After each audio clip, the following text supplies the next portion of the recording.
no man can serve two masters, for he will either hate the one and love the other, or he will love the one and hate the other. And we know that's in the Bible. The question is, do we believe it? I mean, when Jesus called himself Lord, what all did he mean by that? And what are the consequences of that claim? And what do you and I make of it on a daily basis? Do we believe that particular claim, and do we confess it? When he says one must be willing, for instance, in the Gospels to hate father and mother and brother and sister and child for his sake and for the sake of the kingdom, do we just take that as, delightful hyperbole that we can read over quickly and pay no mind to because it doesn't have any real consequence for our day in and day out existence? Or maybe put it this way, what makes one love or hate Jesus? What makes one love or hate Jesus? And where do you find yourself in that question this morning? Do you love him or do you hate him? I mean, if loving him looks like hating father, mother, brother, sister, child, and all things all together in comparison to him, where do we really fall on that scale? Let's see this morning what that has to do with our text as we look at 1 Samuel chapter 18. We begin with hate that makes enemies. Hate that makes enemies. To fully understand the text that we find ourselves this morning and what drives it, you have to start in the middle, oddly. For in the center of this text is a flashback, and we see the story that we read last week, David and Goliath, is what precedes our text, and it says, as the whole of the armies being led by Saul are making their way back home from this particular battle, that in all the cities of Israel, as they pass by, all the women of every city come out every time they're passing, and they sing this song that has somehow gone viral in all of the land prior to social media. I mean, think of it. As they're walking by, this song is sung in every place they enter. Saul has killed his thousands, but David his tens of thousands. I mean, imagine it as they walk, heads are held high, the king leading the way. I mean, Saul hears that first line, Saul has killed his thousands. His back straightens a little bit, his chest sticks out, all until the second line in the refrain. But David, his tens of thousands. I mean, there is no mistake that Saul takes this as a personal slight. Whether it's intended or not, there's many that argue that it's not just because of the way Hebrew poetry works, but it's awfully hard to make that argument, especially in light of the fact that they keep putting David in the second refrain, the refrain that often increases in Hebrew poetry. It's so personally hurtful to Saul that the only conclusion that he can come to is simply this: what more can he have but the whole of the kingdom itself? I mean, little does he know what he's saying, but he says, if the people's hearts have been given this over, to this young man, what's left for him to take? He's taken my pride, he's taken my honor as king. Surely the next thing he will take is the kingdom. Interestingly, it is the song of the women that provokes this response in Saul. I have a good friend who teaches at an all-boys private school. It's fairly renowned in the area that he teaches, and he's often asked about what he finds beneficial about teaching in an all-boys school. Isn't it strange that there are no girls at all there? Even the faculty in the main, minus the nurse, is all male. And when he begins to go through the reasons why he thinks it's beneficial for young men to be educated without, the distractions of young women, one of the things he often brings up is this. And I find it an interesting and compelling argument in light of the dynamics of our text this morning.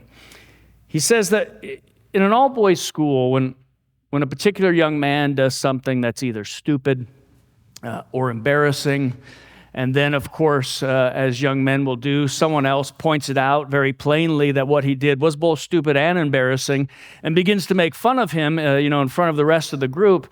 He says what's interesting in the dynamic of an all-boys school is that oftentimes the young man can laugh along with everyone else, and it's actually that joke that will become something that builds up the bonds of camaraderie in the classroom, and it's things that, become, in one sense, legend or kind of, running jokes. He says, but let me tell you one thing. He says, you add one pretty young lady to that particular cocktail, and a young man says something embarrassing, and another young man points it out. He says, whether they get in a fight or not, I do not know, he says, but what leads up to a fight will definitely come forward. He says, because, the way that young men's egos work, they can't just let it go if there's a woman present, also beholding their shame. And here we have all the women of Israel as they're passing by, making sure that Saul knows that they think very highly of this young protege. Imagine, these conquering armies, as Saul hears this particular song, it's so significant in Saul's mind that he views this love for David as a clear and present danger to his crown rights. And we're told in the text in verse 9, from that day forward, he eyed David, or he put his eye on David. Now we hear that, and it's not just that he's watching him, but it's that he has this jaundiced eye now. He has a resentful, envious eye that's pointed toward David, that every time he sees him, it provokes this kind of feeling of jealousy and envy. And so he's going to look at him in a particular way throughout our text. And we know this very plainly because the Hebrew text here in chapter 18 does something that it doesn't often do. It gives us the internal motives of Saul at every stage along the way. The Hebrew Bible doesn't often do that. We'll hear conversations or we'll see actions, but we're actually getting motives in this text, at least as far as Saul is concerned. And the first thing that we see that shows his, anger is this whole ordeal with the spirit and the spear. The very next day, it says this harmful spirit that we saw back in chapter 16 has returned to press Saul. David's there playing the lyre for him, as he's been, commissioned to do, to try to calm Saul's nerves, to calm his anxious mind. And it says, as he's sitting there, that Saul with spear in hand, and the only time we see anyone with a spear in the whole of this book is Goliath, other than Saul. We just learned last week that the God of the Bible does not work by sword and spear. Those are not his weapons. But here we have a Goliath-like figure sitting with spear in hand, and he thinks in his mind, as he's about to throw it, I will just pin this young man to the wall. I'll deal with my problem as it stands before me. And yet, though he is so close, he throws and is unable even to kill David at close range. Well, the spear didn't work, and so Saul moves on to seeking some way to bring David's downfall. And so we learn that he puts him in charge of thousands and keeps sending him out to fight the Philistines. But again, this particular thing also backfires because he goes out and in before the people, and they see that he keeps being victorious over their enemies, and so their love for David is only inflamed. They say, it says all of Judea and all of Israel loved David because of what they saw that he was doing. And so that strategy hasn't worked, and so he thinks, well, what I'll do is give him my daughter's hand in marriage. But in order to get that daughter's hand, I'll put him in a more dangerous position militarily. And so he sends him out with Merab as the particular token of his affection, which is strange because we learned last week that one of the things that Saul promised to the one who defeated Goliath was his daughter's hand in marriage, which he seems to have either reneged on or at least added new qualifications to. And he says, yeah, you can have my daughter's hand as long as you go out and fight even more dangerous foes. And so David gladly does. But while he's away, Saul gives the daughter away to another man. And you would think at this point, David's seeing the writing on the wall. But we find in the text that, Saul has another daughter, and she's very fond of David. She loves David. And Saul hears it, and he says, well, I can use this to my advantage. And again, it's telling us his internal thoughts the whole time, why he keeps doing these things. And he says, basically, why should I kill David with my own hand when he says concerning his first daughter? That's going to look bad if I keep throwing my spear at this guy and I kill this hero in front of the people. But if I send him out in front of the Philistines, surely that will be a downfall that we can live with. We know someone else in this book that will use a very similar strategy in times to come. But as he gives Michal to David, and as far as one to be won for marriage, notice what he says, let me give her to him that she may be a snare for him, and that the hand of the Philistines might be against him. And we learn what exactly he means by this when David says in all humility, look, I'm a poor man of little esteem. We hear that and we think, it's some sort of faux humility. But basically, David's saying, you're offering me your daughter's hand in marriage. I'm going to be a son-in-law to the king, but you know full well I can't afford the bride price for a king's daughter. And so I'm too poor for that. I come from too lowly of a place. And so Saul, knowing that David would come in humility, says, that's fine. I've worked out a solution for you. You don't have money? All I need is 100 Philistine foreskins. And you give me 100 Philistine foreskins, and I will give you my daughter's hand in marriage, payment in full. And we are told again that Saul's desire is that David would die by the hand of the Philistines. Once we hear of Saul's jealousy of David, the Lord's anointed, we see attempt after attempt after attempt on David's life in chapter 18. Saul has become, without much veneer, an enemy of David, so much so that our text concludes with this summary of Saul's disposition towards the Lord's anointed king. So Saul was David's enemy continually. And that's going to cover a whole lot of chapters coming up. But this is Saul's now determined disposition towards David. He is an enemy of David, and he's going to live his life in that particular mode. Well, if that's what we see concerning hate that makes enemies, notice what we see concerning love that makes friends. Notice no matter how hard Saul tries, nothing works. We're told 4 times in our text, in case you missed it, that David was successful. This keeps being a refrain throughout the author's narrative. In verse 5, David went out and was successful wherever Saul sent him. Verse 14, David was a success in all his undertakings. Verse 15, and Saul saw that he had great success. And verse 30, David had more success than all of the servants of Saul. David is successful in his battles, even when Saul is intentionally trying to kill him through those battles. David comes home with more glory and more honor and more power. He sends him out with the troops, hoping that will be the undoing of David. All it does is increase his reputation with the people. It says they are bound to him because they saw him going in and out, meaning he kept going out to war, coming back victorious. He was doing what the king was supposed to be doing, going in and out against their enemies. He sends him out to collect, 100 foreskins of the Philistines, which of course is not a safe mission. As the old proverb goes, a Philistine and his foreskin are not easily parted. The text tells us plainly, in order to get a Philistine foreskin, you first have to kill a Philistine, which makes perfect sense. And David not only accomplishes it, he doubles it. You got to love the word choice of the text. It is an interesting wedding gift that he brings. The text says literally in the Hebrew, and he counted them out in the presence of the king. Can you imagine, 196, 197, this pile of Philistine foreskins as he's won for himself a bride's hand in marriage. But in that action, notice what David's doing. The land was supposed to be cleared of all the uncircumcised. And David has gone and just made 200 more circumcised men. They all happen to be dead, but there's 200 more. And the land is being cleansed even in his violent actions. The result of this, again, notice, is that nearly everyone, save Saul, loves David.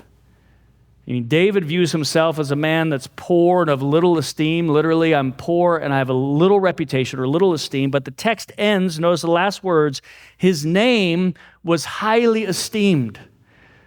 So while David may view himself lowly, the whole nation holds him in the highest regard. One cannot escape the stark contrast between Saul's hatred in this text and the view of everyone else in this text. David is eminently lovable. Everybody loves David. except this one guy. This one so hated and feared by Saul has the deep affection of everyone else. Notice Jonathan. The text is framed with Saul's son loving David, and it ends with Saul's daughter loving David. And in the middle, all of Israel and all of Judah love David. Things are not boding well for Saul if he's picked a particular enemy. But we're told that Jonathan, Saul's own son, loved David as he loved himself. It says his soul was knit to David.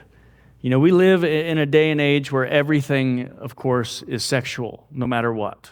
And so, of course, in our day and age, people read this text and it's been completely sexualized. And they say this must be some sort of homosexual relationship between David and Jonathan, the way the languages work here and the way that things will be said later, which clearly is so far beyond the pale of what Scripture is trying to say, and such an indictment on our view of even loving relationships between friends that we couldn't conceive of a man loving another man with some sort of pure love, that we have to make the text some sort of perverted male relationship.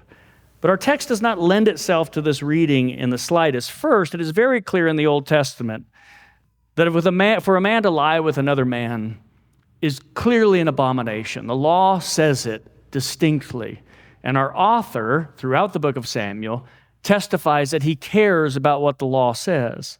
Second, you'll notice the author of Samuel, who cares about what the law says and shows where it's broken, has no problem exposing all sorts of foibles of David. He doesn't hide the fact that the man's an adulterer. He doesn't hide the fact that the man is a murderer. He doesn't hide the shame of the greatest king that Israel has ever seen. And yet he says nothing distinctly shameful about this particular interaction, but holds it, again, in high regard as some sort of honor that David is receiving from Jonathan, not some sort of shame. And third, the clearest thing that we should see this from is even in our own culture. If you've known anyone that's ever done something, that is life-changing together, men who have gone to war together, that have experienced, both the horrors and the trauma as well as the victory of wars, there is a bond that brings men together in a special way. And this man has just seen David defeat Goliath and speak of it, and David, you'll notice in that text, acted just like Jonathan had in the chapters before. He sees in David what he sees in himself, which is a love for the kingdom, even at the risk of one's own life. And when Jonathan sees it, he says, one, I see that the Lord is with this guy. Who else would have the courage to stand up against Goliath? Not even Jonathan offered himself for that mission. And if this is the Lord's man, you'll notice, if this is Yahweh's king, Jonathan says, then he's my king as well. Now, you may not see that immediately in this text, but that's what's going on. You'll notice Jonathan approaches him, and Jonathan cuts a covenant with David. He makes a vow to David, and then he does this strange thing. He takes off his robe, which is no doubt royal. He's a prince. He takes off his armor, he takes off all of his weapons, and he hands them over to David. And unlike what David did with Saul in rejecting Saul's armor, David receives these and then goes out in power. Well, what's he doing? What's he saying in this action? Jonathan is saying that this man who loves the kingdom more than himself, this man who's God's man, is clearly going to be God's king. And Jonathan is renouncing his own right to the throne, the fact that he really should be the crowned prince, and he's saying, my sword goes with you. You're my king, and I will follow you from this day forward, and I will make no claim on what God is clearly giving to you by the actions that I've seen that you've already taken. He's clearly submitting himself to this David who loves the kingdom more than himself, and in that way, he's just like Jonathan. And Jonathan says, I love the kingdom more than I love myself, and if you're God's king, then everything I have is yours. Well, notice the people. Now at the employ and the order of the king, David's going in and out. He's leading battles. And instead of being undone, David comes back successful and his reputation grows. And then we have this strange situation with Michal. Even Saul's own daughter, we're told, loves David. Now, it's already fairly poignant that it's the daughter of Saul that loves David. It's already pretty telling that Saul's own eldest son loves David, that all the people love him. But what's interesting, or especially interesting about this portion of the text, is that there's no other text in the whole of the Old Testament where a specific woman is said to love a specific man anywhere. You know, the Bible talks about all kinds of things, but it never says, for instance, Sarah loved Abraham. Not one time. Well, did she? Sure seems like she did. But it points out for the first time and only time in the whole of the Old Testament that a woman loves a particular man, only to underline and emphasize this is how beloved David is. That even the king's own daughter loves him in this manner. I mean, David is preeminently lovable. He's beloved by men like Jonathan. I mean, in him they see a valiant warrior willing to lay down his life for the sake of the kingdom that he loves. He's beloved by the people. In him they see one who goes in and out before them for their protection. He's loved by a bride who watches as he risks his own life to pay a bride price and to secure her hand in marriage, even in one of the most grotesque ways in Scripture. So what's the difference? I mean, it's clear that the text is trying to show us there's a juxtaposition. There's one in the text who hates everything about David, and there's this other side of the text where everybody loves him. What is the difference? What is the difference between love and hate? Our final point this morning. I mean, how is it that such intense love can be coupled by such intense hatred for the same exact man? And obviously that question will come to us in the pages of the New Testament as soon as it begins. How is it that the Lord's anointed receives such a visceral reaction from everybody? When we see this text, a polarizing response that takes place when people encounter the king that God has appointed for the throne. David has been anointed. Yahweh is with him. We're told time and time again in this text, Yahweh is with him. Yahweh is with him. And that fact determines everything about how one will respond to him. That fact will determine everything about how one responds to him. What's the difference? I mean, Solomon and Jonathan see the same thing. They both recognize this is God's man and he's taking the throne. And yet two different responses. One who's on the throne currently, one who has the right to the throne. One lays down his armor and says, my sword is your sword. And the other clings to his position of power and holds on for dear life. One hears it as a threat. And it's a threat because he has a love affair with the kingdom that he's about to lose. And he's not having it. But Jonathan loves God's kingdom more than he loves his own place in the kingdom, and he's willing to lose it for the sake of the great king. I mean, this is it. People of God, you've got to hear this. When God's anointed comes, this is always the outcome. He will never be loved by those who are clinging to a kingdom of their own making. He will never be loved by those who are clinging to a kingdom of their own making. He'll never be loved by people who are obsessed with their own holdings. He's never going to be loved by people who love anything more than they love the king that's coming. Jesus will not be lovely or lovable to those who have something they fear he might take away, and they love that thing more than they love him. So if you're here this morning and you don't like Jesus, whether you know it or not, that's why you don't like him. You don't like him because he's a threat. He's a threat to these things that you have named as altogether important in your life, and that if anyone touches them, you have the right to hate them, even if it's God himself. You may never put it in that language before, and that may not be how you view it on the day-to-day, but for whatever it is that you're holding on to for dear life that you won't relinquish to God, the things that you lose your temper over or that keep you up at night, the things that have caused you to lie and to steal and to shame others in order that you might hold them in high regard, those things you are saying to your very Maker, these are my God. Much like Saul, his precious will not be taken away from him, even if it drives him mad in the making, even if it puts him at juxtaposition with the nation that he's supposed to be ruling.